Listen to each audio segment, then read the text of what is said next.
Quick updates. It seems that I may be wrong about the whole Cannon Lake thing for laptops. However, it's still a rumor, and so far, all we know is that there's going to be a Coffee Lake H, with the Core i9 being the new HK series of laptops. This is actually a good indicator for what's high end in laptops because it's pretty hard right now to figure out because the Core i7 goes all the way up to the HKs.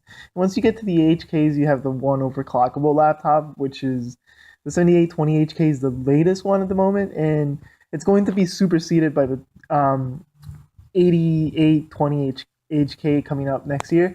And that one's going to be supposedly the overclockable one, but it's going to be called the Core i9 laptop. If this is true, this is going to be exciting because I mean I feel like having a six cores 12 threads laptop is going to be such a huge improvement. Whether it's Coffee Lake or even Cannon Lake, it doesn't really matter as long as it's 6 cores and 12 threads. It might be such a huge improvement. What I'm hoping is that the bottom speed of this, the low speed, is going to be 3.3 gigahertz at least, because most of those laptops do reach the three start at around 2.5 gigahertz or somewhere around 2.9, and in the two ranges, it's not really good when it's sitting there. Yes, they do boost up to 4.4 gigahertz on average, but that's the point. Like that is pretty good boost. However, that is merely just a boost. It doesn't always run on those temperatures, and if you overclock it, they do run better.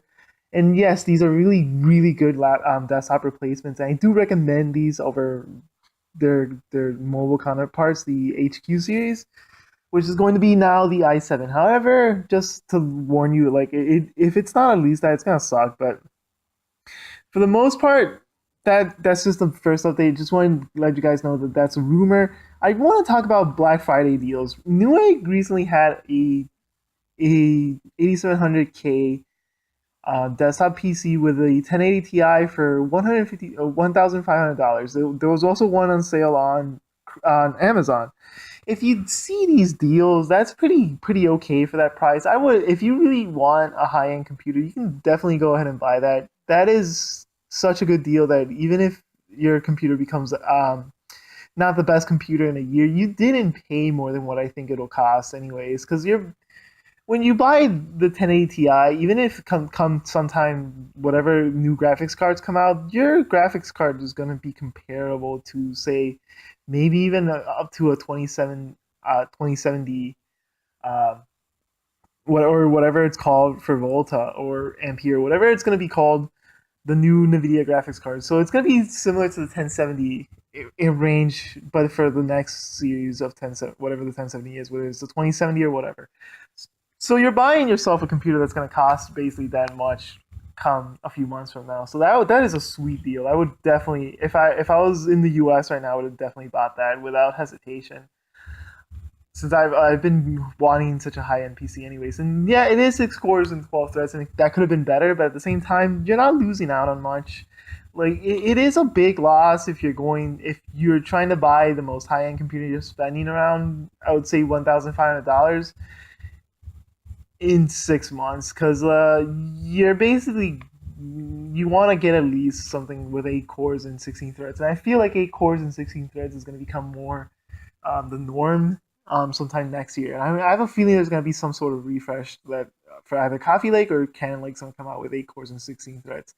But at the same time, 6 cores and 12 threads is plenty. It's plenty for now. It's going to last you at least 7 years.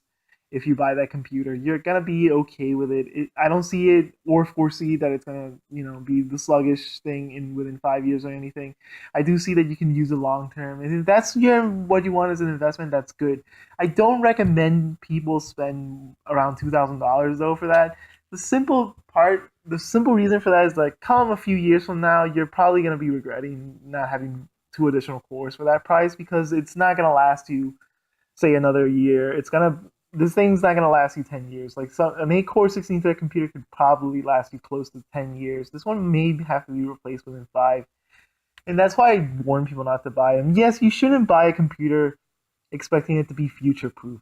By far, you shouldn't expect to have it be useful for more than maybe say 3 years at tops. But the point that I'm trying to suggest is that you can have it more useful for longer, and especially if you're putting such a large investment that it's going to be the one time you can do it in say 5 years, which is kind of true for a lot of 20 somethings and even I would say some 30 somethings as well. When you have a family and everything, you sometimes buy a computer, you just expenses creep up on you, you just can't buy anything else. So that's why I don't recommend if you're gonna have if that's your situation, you don't foresee yourself buying a computer for another few years, consider it. However, this price point, that is a really good deal, and then you're probably going to be good and well off for the next few years with it. And you should probably have anyways some money left over. Whereas if you bought the $2,000 computer, you probably were overspending, and you're going to have less money when time comes for upgrades. Anyways, that said, that is basically what I'm trying to portray here. Like, there's gonna be some deals that come and go like that in the next coming months. I recommend you kind of consider them, but don't get too hyped up because there's gonna be new models coming out soon, and those will have deals as well. This is a good deal mainly because everything's high end. Some computers I've seen, like I said already, there was a Ryzen 5 computer with a 1080 Ti. That would have been for $1,100 on Newegg, and that would have been a really great deal because the Ryzen motherboard, whether it's the B350 or the one above it, which is X something, if it has that motherboard, it's supposedly going to be useful for the next generation of Ryzen CPU. So if you wanted to upgrade that CPU within a year to something better and faster, you probably could. Whereas with your C370 board, you're not going to get that chance. It's done after this. After this, you're stuck with your Intel Coffee Lake CPU. It's not gonna be good for anything else unless there's a Coffee Lake refresh that you can maybe put in there. It's not gonna be upgradable. So you have to consider that. Whereas with Ryzen, you kind of are being assured that it will be. With your Intel ones, you're not 100% sure. So keep a lookout for that, guys. There's a bunch of Black Friday deals so far available. Yeah, I know I'm pessimistic about Black Friday, but there are some deals like this that are just worth it. But however, just keep in mind that there are better deals sometimes year round. So Black Friday isn't the go-to time to buy cheap things. There's other better times, and you'll see many more deals later on in the year. I feel like Black Friday isn't the best thing, but again, this is a good deal. If you see it and you feel like you really have to have it, I don't blame you. I would buy that too. Anyways, guys, I'm signing out. I hope you have a good day. I hope Black Friday treats you well. Take care. Bye, guys.